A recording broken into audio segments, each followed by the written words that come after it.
It's all pretty scary stuff, but hopefully my next guest can help me to see the bright side. It's great to be joined by Sky News contributor Kosha Gada. Welcome to the show. Kosha, you've heard what I've just said. Am I wrong to be concerned about this? Hi, Amanda. Great to be with you. No, I thought that was actually very well articulated and powerful open. You put your finger on kind of what the issue is here with AI, which is at an inflection point. I think the way that I look at this, though, is it is such an inherently exponential phenomenon, AI, in terms of just the way it's going to develop and grow, that it is really difficult to predict all the outcomes that we're going to see from it.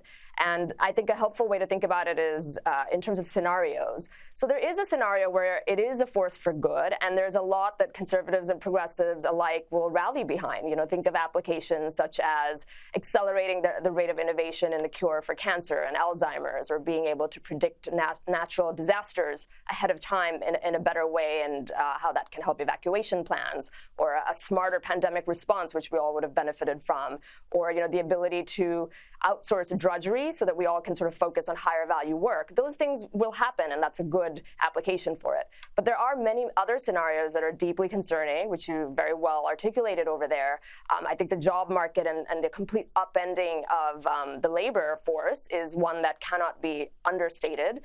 There's something like 6 in 10 jobs that will probably be obsolete when this happens, and just think about the implications that has socially, economically on society. And then there is this issue of thought and censorship and control, which is at the heart of what many people worry about, because it starts out as something that's being programmed in the hotbed of Silicon Valley. We see how that's taking shape right now with search engines and everything else, and this is just that on steroids. And just the last one, though, that I would say really quickly is what I call the Frankensteinian nightmare, which is one where our own best creation will ultimately outsmart us and overpower us. And even the people designing it right now, whether they're from the left or from the right, will ultimately be rendered obsolete, and we basically lose control of our own destiny, and we can't even comprehend what this thing could look like in a matter of 10 or 20 years, is what some people say. If that's a possibility that's remotely on the horizon, then conservative thought is going to be more important than ever in the way that it values human dignity and individualism and all of these things that cannot be given by a computer system. So will the rise of AI be a good thing or a bad thing for the ability to get conservative thought out and among a people? That is one of the seminal questions. Now, what's happening with AI right now is they're making it open source, and that's really what's leading to this exponential acceleration. So there are some who believe that there's going to be this parallel economy, and there's sort of other entrepreneurs that are going to create using that same source code, but then branching out of that and creating a fairer, more open AI. I think Musk has mentioned that. Steve Wozniak, one of the co-founders of Apple, has mentioned doing something like that. So you might actually see different versions out there battling for kind of what the control room is going to look like around AI. But the problem is that the incentives are so aligned in one direction, as you say, and all the power right now is in these 4, 5, 6 companies that have gone from launch to $6 trillion plus in market cap in 20 years. This has never happened in human history. And so they really have such a head start in terms of creating this and controlling this, that it is going to be difficult, I think, for conservative thought to come out in that current structure.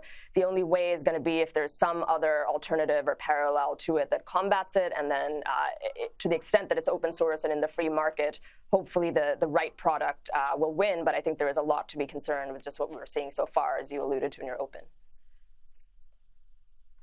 And I want to believe that the market can produce what's needed here, and that is a product that can compete with the AI products that exhibit a bias, and that would, by the nature of the market forces, become the one that dominates. The New York Times in March reported that conservatives are aiming to build a chatbot of their own. So is that the way forward? Or is it when the money, technology and developers are all controlled by the left that this means government regulation is needed? I think you'll see some of these. Think of this as an analog to other social platforms that come out that are trying to find another way, or you see somebody, a maverick like Musk, going in and buying one of the main ones and trying to open it up. So that might do things around the edges if there are these parallel ones.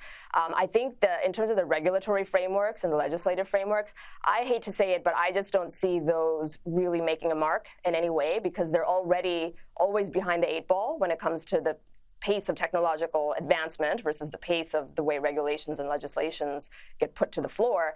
And you take AI on top of that, they're just never going to be able to keep up or even comprehend what's happening.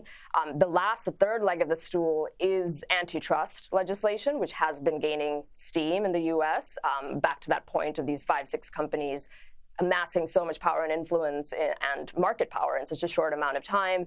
It's one of the few issues that's bipartisan in the U.S. Congress, where most of these companies are headquartered in the United States. And so if something happens over there that levels the playing field a little bit around where the center of power is and these power structures in big tech, that's probably the thing that's going to see a greater leveling of the playing field.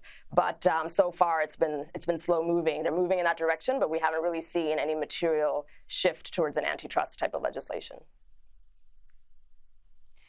And finally, how much of a risk are services that purport to determine whether news sources can be trusted? It's interesting. That's sort of a little bit of a paradox, where those sources, these fact-check bodies have really grown and blossomed in recent years, and they're suffering from a big credibility and trust problem for all the reasons that we know. And it's really interesting if you sort of have AI serving as its own fact-check in a way that it would render, I think, some of those services and those types of jobs obsolete. But it closes the loop on what you've been saying in the segment and what you set up at the outset, that if the AI is fact-checking itself and it's sort of done behind a veneer where it looks like it's an impartial third body doing it, but it's really not, it's kind of they are the judge, jury, and executioner, then that sort of is that problem, I think, on steroids that you're describing, of what it'll mean for censorship and control of thought and opinion. Kosha, thank you so much for sharing your expertise with us tonight.